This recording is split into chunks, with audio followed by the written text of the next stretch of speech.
Sadaqallahu maulana al-azim. Para jamaah sekalian, bapak-bapak, saudara-saudara dan ibu-ibu, dan akhina Ustaz Zainuddin sebagai DKM Masjid Babu Salam yang sangat saya muliakan dan hormati. Pagi hari ini alhamdulillah kita dapat bertemu kembali dalam keadaan sehat walafiat. Semoga dan kita mohon pada Allah pelihara diri kita, keluarga kita selalu dalam keadaan sehat walafiat. Para jamaah sekalian, bahwa doa yang kita mohon lanjutannya adalah ada dua. Satu permohonan, yang satu perlindungan. Permohonan kita sering dibaca di bulan suci Ramadan, Allahumma inni as'aluka ridhaka wal jannah. Itu permohonan. Ya Allah, aku mohon keridhaanmu dan aku mohon surga. Yang kedua, kita minta perlindungan. Allahumma inni a'udzubika min sakhatika wan nar, dan aku berlindung padamu ya Allah dari murkamu, dari kebencian Allah, dari murkanya Allah, dan aku berlindung dari neraka. Surga dan neraka itu ada, dan itu salah satu kita percaya dengan yang ghaib. Alladzina yu'minuna bil ghaib. Ada itu neraka, ada itu surga. Bukan Allah menakut-nakuti, bukan Allah iming-iming ada nikmat nanti di akhirat surga. Benar adanya itu. Di sini kita akan mengaji tentang neraka jemaah. Allah yahfad, jangan sampai kita mendapatkan, jangan sampai masuk. Lihat juga jangan jemaah. Jadi neraka itu dalam kitab yang kita akan bahas, ulama mengatakan an ba'di ahli ilm annahu qala darakatu jahannam sab'un. Tingkatan neraka jahanam itu ada 7. Jahanamnya kita takut. Jadi di dalam jahanam itu ada blok-blok siksaan, ada tempat-tempat tertentu, ada 7 tingkatan. Ya, ada yang mungkin VIP-nya, ada yang biasa. Coba kita lihat bagaimana dalam kitab ini. Awwaluha, yang pertamanya adalah neraka di dalam jahanam itu. Lokasi jahanam ada namanya neraka di dalam jahanam, ada namanya sa'ir. Neraka sa'ir. Ini neraka sa'ir untuk siapa ini? Yanziluha al-mukadzibun, na'udzubillah minha. Allah mengatakan waktu mereka itu disiksa, udah habis-habisan dimuat dalam surat Al-Mulk ayat 34. Allah mengatakan udah habis-habisan mereka itu, kena bohongnya. Fa'tarafu bidzambihim, mereka mengakui itu. Fa'tarafu bidzambihim, mereka mengakui itu dosa mereka, kerjaan mereka di dunia. Fasuhqan li ashabis sa'ir, suhqan, diusir mereka itu. Boro-boro istilahnya mendapatkan perhatian kasih sayang Allah. Fasuhqan, mereka itu mendapatkan lemparan langsung. Siapa itu mereka? Di mana mereka? Li ashabis sa'ir, orang-orang yang menempatkan neraka sa'ir ini orang-orang pembohong, al-mukadzibun. Ya, habis kita dibohongin. Pembohong dalam bisnis, pembohong dalam hukum, pembohong di dalam nasihat-nasihat, pembohong dalam politik, pembohong dalam kesehatan. Dalam dunia kesehatan ada nggak jalur-jalur pembohong-pembohong? obat-obat yang dibuat, obat-obat yang dikasih, bisnis-bisnis bohong, politik-politik bohong, ngibul semua itu. Dalam pengajian kita nanti mereka ditempatkan, ini nerakanya namanya neraka sa'ir. Fa'tarafu bidzambihim. Mereka ngakuin nanti. Ya udah. Di dunia masih banyak pendukung, di dunia banyak pembela, di dunia banyak yang nolong, di dunia banyak yang kagum-kagumin. Nanti kalau sudah di pengadilan Allah, pengadilan yang benar-benar menerapkan keadilan, pengadilan benar di sana. Mereka teriak seteriak-teriaknya mereka. Kenapa kesalahan mereka? Pembohong. Sampai Nabi mengatakan salah alamat di antara orang-orang munafik di antaranya begitu. Idza hadatsa kadzaba, kalau ngomong hobi bohong. Kita banyak ditipu jemaah, ya Allah. Kadang-kadang berpakaian ini, kadang-kadang kita yang gampang saja. Orang minta dana, minta amal, kadang-kadang kita masih ragu. Pakai map, ada kalian pakai jilbab, ada yang pakai peci, mengatasnamakan buka pesantren untuk butuh santunan anak yatim, sumbangan bencana sono, bencana sini, mengatasnamakan bencana di sana Pak, bencana di sini. Dulu pernah ada orang di Cipinang, tapi untuk meyakinkan saya sebut Pak Untung, mungkin kenal, namanya dia polisi, Pak Rukma. Pak Untung kenal tuh rumahnya itu, dekat pesantren Turki, ya. Dia kan polisi kan, peminta dana untuk amal. Si tukang minta ini nggak tahu kalau dia punya pangkat juga di kepolisian. Dia lagi cuci mobil. Ini Pak, minta bantuan Pak. Ini Pak, gimana? Di daerah ini Pak, apa yang harus dibutuhkan? Ini Pak, ini Pak, ini Pak. Ya tunggu sebentar. Dia bawa kunci, pakai kawas. Ayo ikut. Masih ada ya, beliau ya, udah meninggal ya. Saya gini aja Pak, uang aja Pak. Enggak, saya mau lihat lokasinya. Yang dekat dengan material saya akan bantu apa yang dibutuhkan di sana. Kamu naik. Ini polisi. Naik.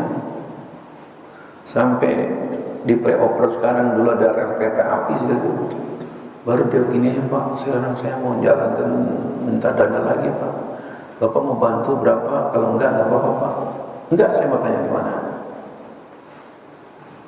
Orang kalau bohong ketahuan ya. Apalagi polisi, interogasi. Ini Pak, saya Pak. Enggak, di mana kamu? Sampai di, kalau nggak salah di LP Cipinang kali, mau orang ke sono. Dulu namanya ada seksi 7 ya situ ya. Dekat situ, dekat Polres sekarang. Tengah jalan dia ngaku. Ini Pak, saya disuruh Pak, ini Pak, ini. Enggak bisa dibawa. Jadi map-mapnya itu tanda tangan palsu semua. Sekian 50.000 itu. Kalau dia masih hidup tanya. Dia nggak tahu kalau itu polisi. Namanya Pak Rukma ya. Rumahnya belakang ini nih, pesantren Turki. Jadi ada oknum-oknum begitu jamaah, bohong dalam mencari apa? Amal.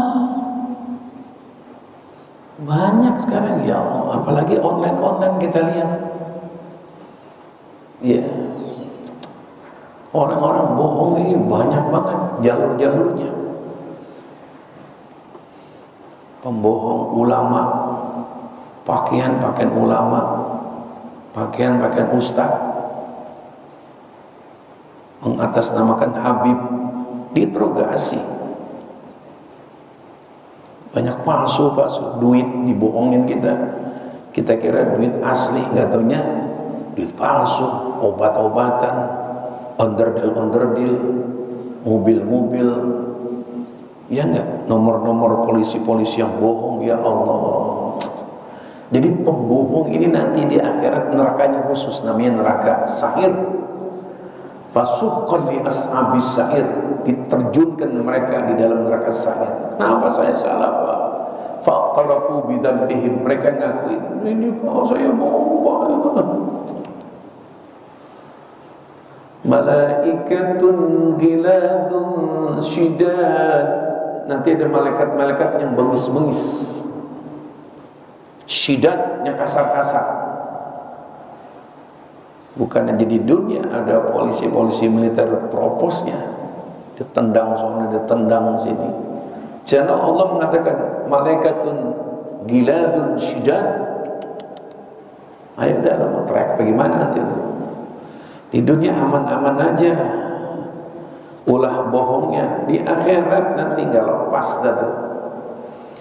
Yang kedua, serem juga ya, kita lihat buka tentang neraka ini.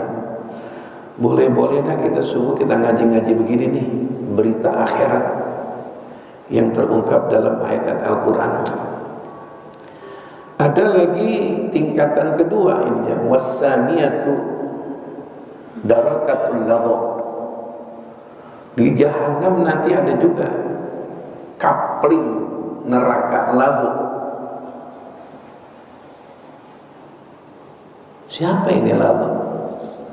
Litarikiz zakah, mereka yang di dunia meninggalkan kewajiban zakat.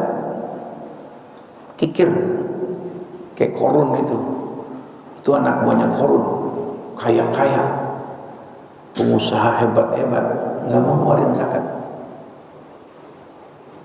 Kalla innaha ladha nazza'atan lisyawa. Mereka ditempatkan neraka ladha yang apinya berkobar-kobar siap untuk membakar mereka. Siapa itu? Itu tuh di ujung surat Al-Maun ada alladzina hum yura'una wa yamna'unal ma'un, mereka yang enggan ngeluarin zakat. Ada banyak banget ya malah. Kita kalau menyadari umat Islam ini banyak yang kaya, pedagang-pedagang hebat banyak, pedagang ikan-ikan yang mahal, pedagang-pedagang perhiasan-perhiasan, pedagang-pedagang, ada namanya mereka dagang rumah, dibangun sini dijual sono, dibangun ini jual sono. Apa namanya itu?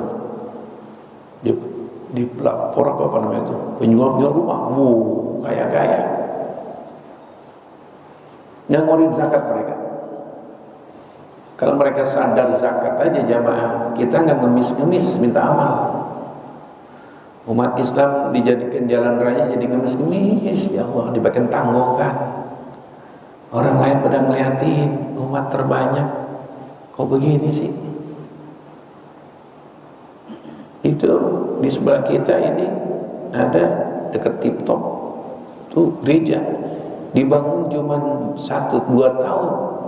Pada ujung tangan, saya bagian besi, saya bagian keramik, saya bagian ini, saya bagian makan, saya bagian ini, saya bagian ini. 10 orang kaya kelar, selesai, nggak ribut. Siapa yang siap besi sekaligus satu bangunan ditekel sama satu orang?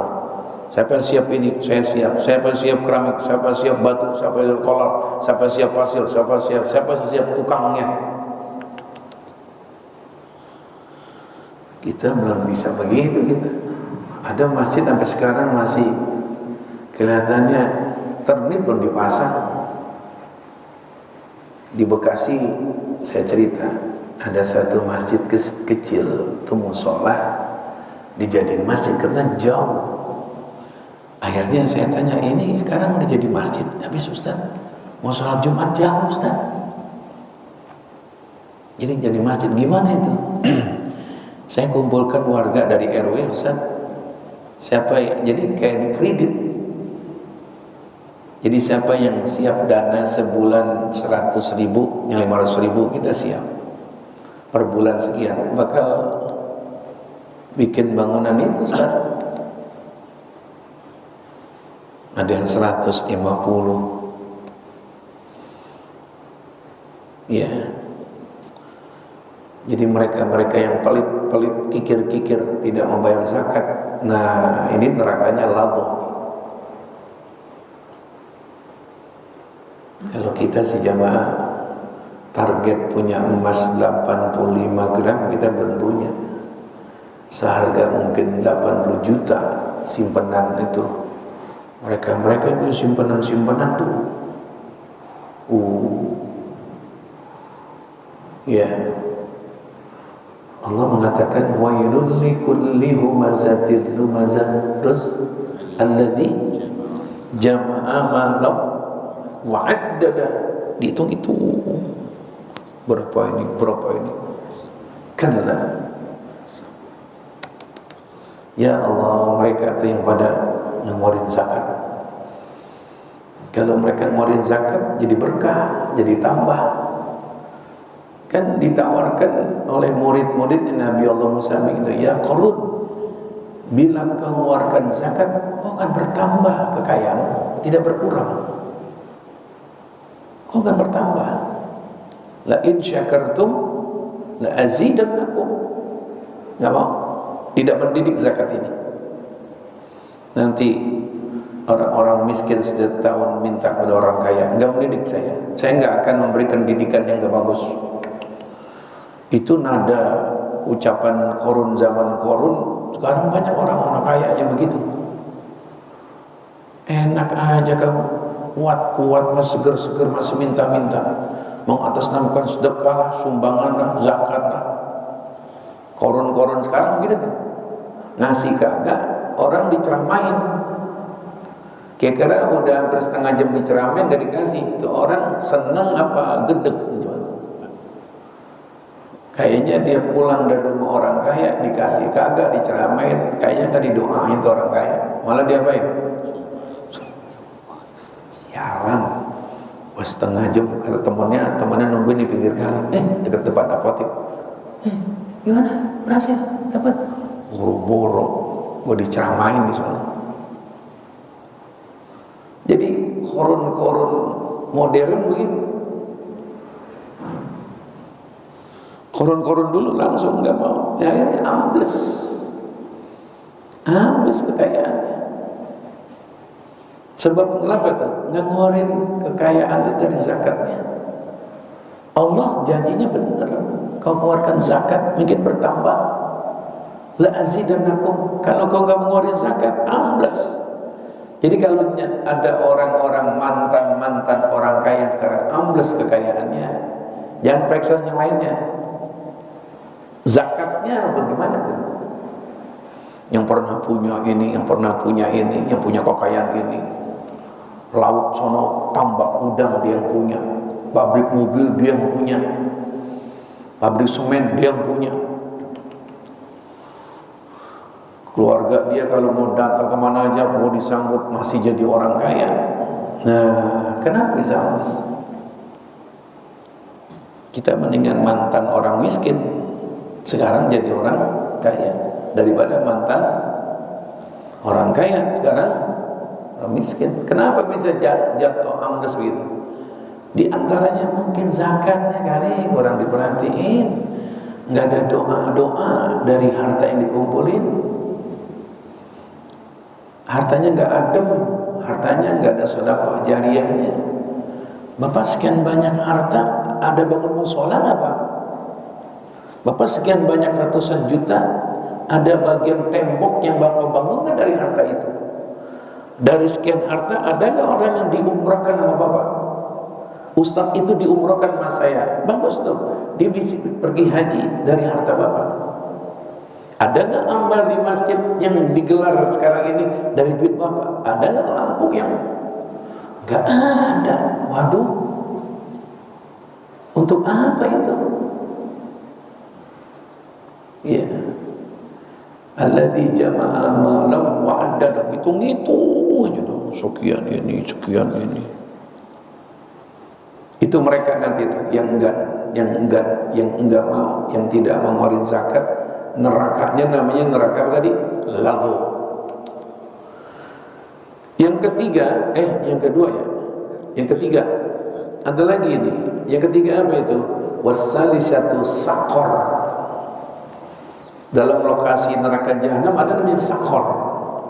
Ini neraka saqar spesial juga nih bagi orang yang suka melalaikan dan tidak sholat.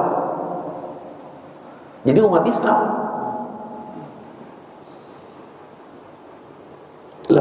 dalam surat Al-Mudaththir begitu, anil mujrimin ma salakum fis saqar qalu lam naku. Gamis kemarin dipakai tapi enggak usah bayar deh. Asal menyebut Masya Allah, Insya Allah, Insya Allah, tapi enggak sembahyang. Itu sholat kalah sama rapat. Itu sholat kalah, dia lagi musyawarah juga mau sholat. Itu sholat kalah sama kesibukan dia. Kenapa sebabnya mereka? Lam naku minal musallin. Ini penyebab sholat mereka itu dimampirin di dalam neraka saqar. Banyak banget jamaah. Umat Islam gini hari yang belum sholat subuh banyak. Anak-anak kita, pembantu kita. Kalau kita ini alhamdulillah ini mudah-mudahan istiqomah sampai mati, jangan tinggalkan di antara sholat subuh berjamaah. Tapi yang gini hari apalagi hujan dari jam 3:30 bikin males. Nggak hujan aja nggak ke masjid, apalagi hujan. Nggak hujan nggak mau sholat, apalagi hujan. Itu hujan tetesan-tetesan air yang kita kena di baju kita, jadi saksi nanti. Hujan bakal nempel terus. Ya Allah, aku pernah menyiramkan orang ini badannya basah, luncur saat dia buka masjid sholat subuh. Keterangan dalam hadis begitu, semut-semut batu-batu kecil yang kita lewatin, dia bakal jadi saksi di akhirat.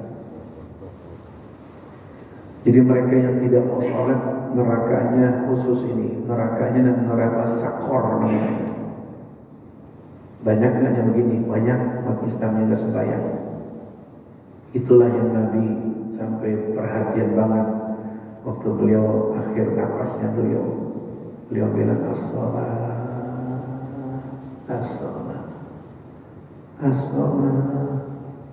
Jadi yang berat di situ tuh tentang singgung Nabi sholat. Jadi Nabi menyinggung nanti umatku yang berat mengerjakan ini. Mereka sholat udah cukup, yang lain ikut baik. Ba'in sholat sa'iru amali. Kalau sholatnya beres, yang lain beres. Wa'in fasadat, kalau ini sholatnya berantakan, acak-acakan, mudah urusan, yang lain acak-acakan. Jadi ukuran barometernya sholatnya beres, zuhur, asar, maghrib, isya, subuh, yang lain Allah beresin. Tapi kalau sholatnya udah acak-acakan, berantakan. Zuhur sholat, asar enggak, asar sholat, maghrib enggak, maghrib sholat, isya enggak, isya sholat, subuh enggak, acak-acakan. Kalau ini lagi nih, sama sekali nggak sembahyang. Kalau saya ceritakan, banyak sekali mereka-mereka yang datang ke Jakarta, pekerja-pekerja kasar, yang mereka pada panjang itu, ya mereka jadi kenek truk yang bawa pasir. Di mana mereka sholat? Warung-warung rokok yang mereka sekarang lagi deguk sama temennya. Dari mana kan? Dari dia. Kata yang sholat. Ya Pak Haji, kainnya masih kotor. Ya, mereka yang sekarang mundar mandir di terminal jadi calon-calon umat Islam, supir-supir luar kota. Tapi tidak semua yang betul. Tapi kebanyakan orang-orang yang bekerja dia tukang kenek-kenek yang di bedeng-bedeng. Hampir 8%, paling 3% Dekat rumah saya ada musola, ada orang kerja dibikin beda, cuma 2 orang datang. Yang mana kan berapa orang kerja di situ di tetangga saya ada 12 Ustaz. Oh, yang sholat ya gimana ya, pada capek Ustaz. Cuma 2 orang. Ya banyak orang-orang yang mereka itu udah pada kuli-kuli kasar yang gak sebaya pada umat Islam. Di kampung mau gimana? Dah, jangan nonton kerbau, jauh musola, jauh masjid. Kerjaannya ntar jam 8 dia bangun, ambil kerbaunya, ngangun dah ke sawah. Di mana kan subuh-subuhnya Mas? Masjid jauh. Kita jangan lihat di bawah salah, alhamdulillah. Kita sudah bawa besan, bawa penanten. Nah jam 4 kita bangun. Di mana masjid ini, Mas? Jauh Haji, di sana. Musola, nggak ada musola, tidak ada masjid, jauh. Jadi jalan berapa hektar itu sawah baru ke masjid. Jadi kita sholat di bawah tenda sama teman-teman 2 orang. Saya bilang ini lagi rame-rame, ada tetamu, ada acara pernikahan. Ini kalau musim sepi nggak ada acara pernikahan, di mana mereka sholat subuhnya? Dan di kota, kalau di kota mau banyak masjid-masjid jami, di kampung-kampung. Yang mereka punya cuma gembala, ngangon, pertanian, yang ntar jam 8 mereka keluar. Hanya umat Islam yang sholat. Ya, jangan orang kaya, orang miskin, orang kaya juga banyak yang sembahyang. Ya, agamanya mah Islam, itu mereka nerakanya namanya neraka sakar. Ada lagi yang berapa ini lagi nih? Keempat ya. Kasih dihitungin, saya lupa nih.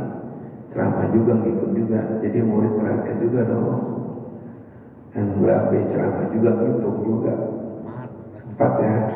Itu namanya murid budiman, muridnya si budiman. Yang keempat ada lagi, neraka apa ini?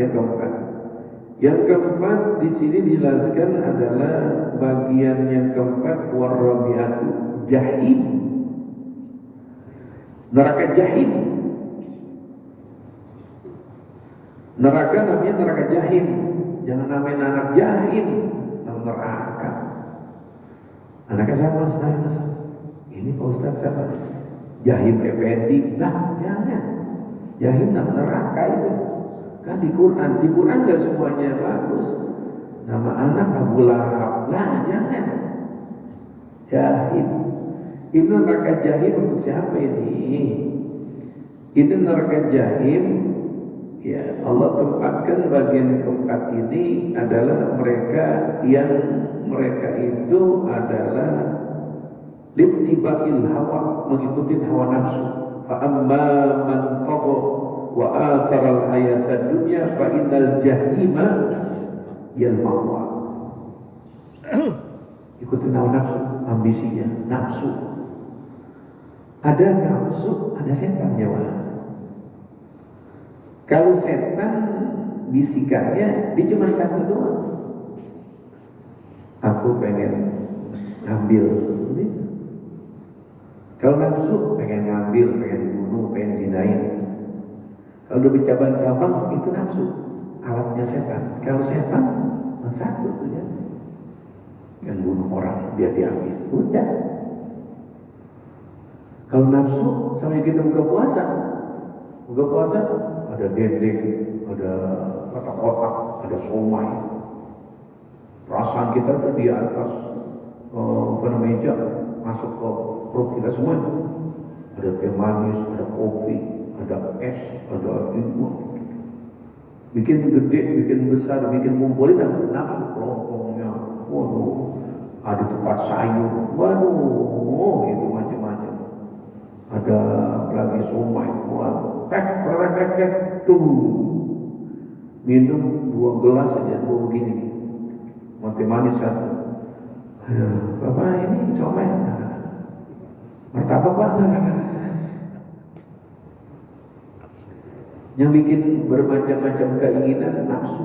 Kalau setan, aku ingin berzina. Betul. Kalau nafsu pengen berzina, pengen ambil ini, pengen ngabisin, nafsu. Ya, ini nih. Nah, ini orang-orang yang ngikutin hawa nafsunya. Wa inna jahannam, apa tadi? Ya Allah. Jahim itu neraka jahanam itu, ya, wa ataral hayatad dunya fa innal jahimah hiyal ma'wa. Wa ataral hayatad dunya, dia lebih mengutamakan dunia. Apa aja dia mau keruk semuanya. Kalau bisa itu Jakarta punya dia. Mobil harus banyak, tanah harus banyak. Wah, nafsu. Orang-orang yang dikuasai oleh nafsunya itu, sampai urusan Allah dia lalaikan, nanti nerakanya spesial, namanya neraka jahim. Yang keberapa ini muridku? Yang kelima ya, untuk namanya punya murid budiman. Yang kelima ada lagi neraka wal khamisatu jahannam.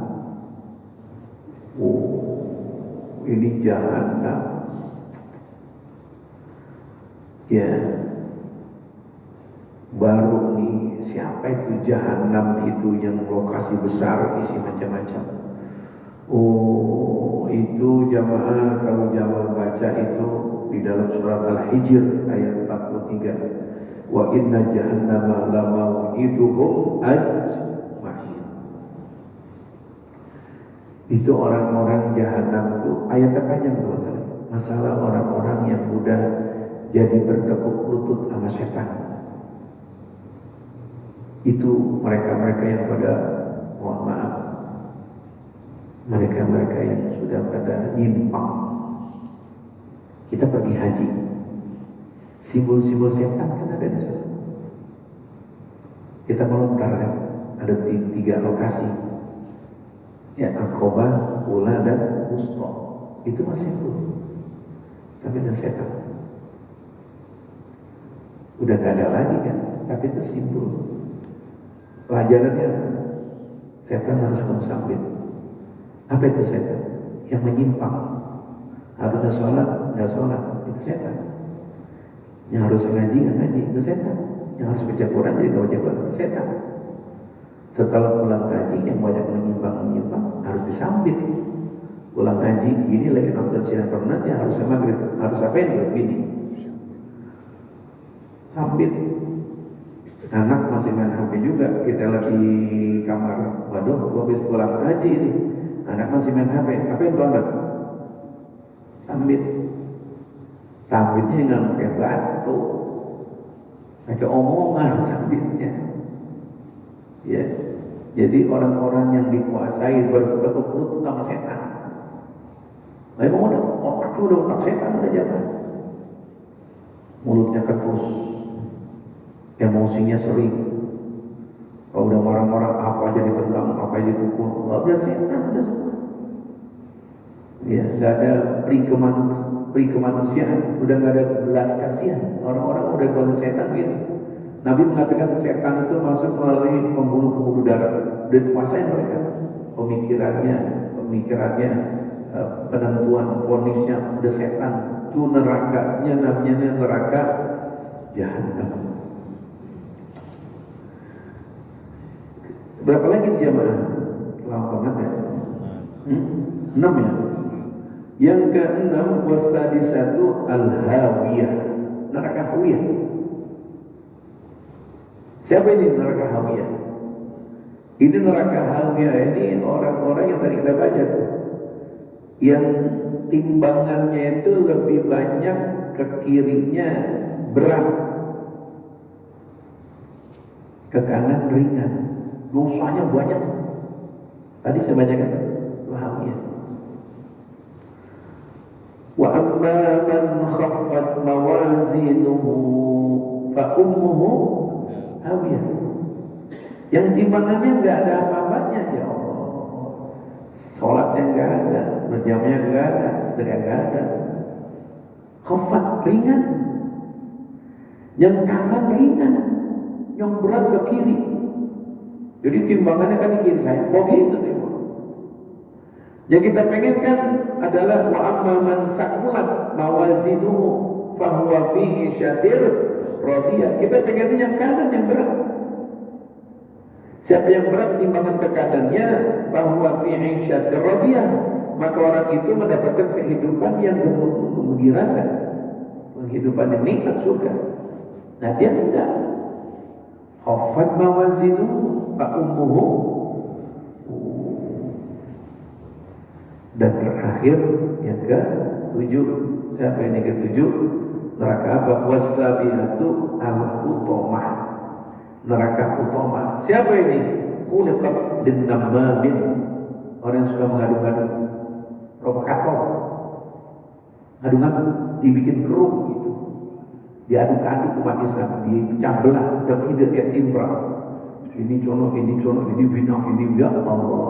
Habis umat Islam diaduk-aduk sama dia. Itu namanya provokator, suka mengadu-ngadu domba namanya.